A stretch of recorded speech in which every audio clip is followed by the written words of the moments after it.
बीडमधील एका तरुणाला अयोध्येतील राम मंदिर उडवून देण्याची धमकी आली आणि याच कटामध्ये सामील होण्यासाठी जवळपास 1 लाख रुपयांची ऑफर देखील त्याला देण्यात आलेली आहे। या प्रकरणी बीडच्या शिरूर पोलीस ठाण्यामध्ये गुन्हा देखील दाखल आहे। या संपूर्ण प्रकरणामध्ये अधिक माहितीसाठी आपल्यासोबत सहाय्यक पोलीस निरीक्षक आहेत। सर, नेमकं प्रकरण काय आहे? या प्रकरणानंतर एक खळबळ देखील उडाली आहे, यात सत्यता किती आहे नेमकी? शिरूर पोलीस ठाणे हद्दीमधील एका युवकास 31 तारखेला 31/7/2025ला एक ऑडिओ क्लिप आली इंस्टाग्रामवरून। तत्पूर्वी त्याला 7 दिवसापासून त्यांनी म्हणजे एक संभाजी महाराजाचा सिंहाला फाडतानाचा जो फोटो आहे त्यावर त्यांनी एका इसमाने कमेंट केली होती, जे अनोळखी इसम आहे। तर त्यावर यांनी प्रत्युत्तर म्हणून काही कमेंट केले। मग काही दिवस त्यांनी पर्सनलवर कमेंट केली या आपल्या जो फिर्यादी आहे त्यांना। तर काही दिवस त्यांच्यामध्ये धार्मिक वाद चालू राहिले आणि 31/7/2025ला त्याने एक ऑडिओ टाकली। त्यामध्ये त्यांनी सांगितलं की अयोध्याचं राम मंदिर आपल्याला उडवून टाकायचं आहे, त्याकरिता एक 50 लोक जमतील तर मला पाठव आणि मी त्याकरिता प्रत्येकी 1 लाख रुपये द्यायला तयार आहे, असं काहीतरी। पहिले त्यांनी 30 मुलं सांगितली, मग बोलला 50 पाहिजे। तर त्यावर त्याला काही कळालं नाही फिर्यादीला। तर त्याने थेट पोलिसाला येऊन शिरूर कासार पोलीस स्टेशन इथे येऊन आम्हाला माहिती दिली। मग त्यानंतर आम्ही वरिष्ठांना माहिती देऊन तात्काळ त्या प्रकरणी गुन्हा नोंद केलेला आहे, कलम 299 आणि 302 भारतीय न्यायसंहिता अन्वये।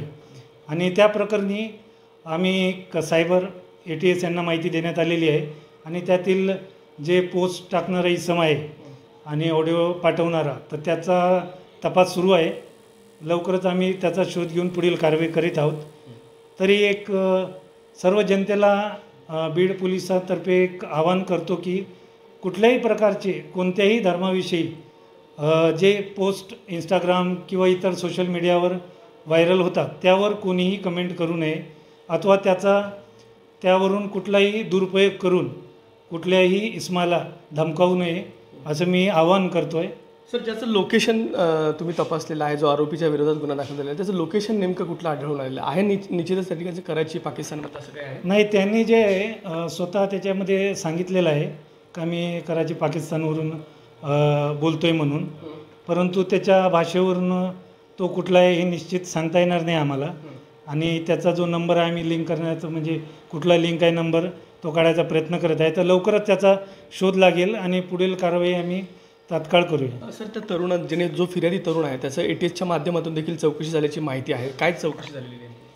नाही, प्राथमिक चौकशी आम्ही ज्या दिवशी रिपोर्टिंग झाला त्याच दिवशी केलेली आहे, परंतु आता त्यामध्ये जे सखोल तपास केल्यानंतरच आम्ही त्याच्या निश्चित कोण इसम आहे त्या निष्कर्षावर पोचू। तर सध्या सांगणं उचित होणार नाही आहे की कोणाकडून केलं गेलेलं आहे। निश्चितच तर हे होते सहाय्यक पोलीस निरीक्षक आणि या संपूर्ण प्रकरणामध्ये आता पोलिसांनी तपास जो आहे तो गतिमान केलेला आहे आणि या संपूर्ण प्रकरणामध्ये अधिक माहिती जी आहे ती देखील केली जाते आणि संबंधित जो फिर्यादी तरुण आहे त्याची या ठिकाणी ATSच्या पथकाकडून देखील चौकशी झालेली आहे। कॅमेरामन प्रमोद जोशीसह विकास माने, ABP माझा, बीड। ABP माझा, उघडा डोळे बघा नीट।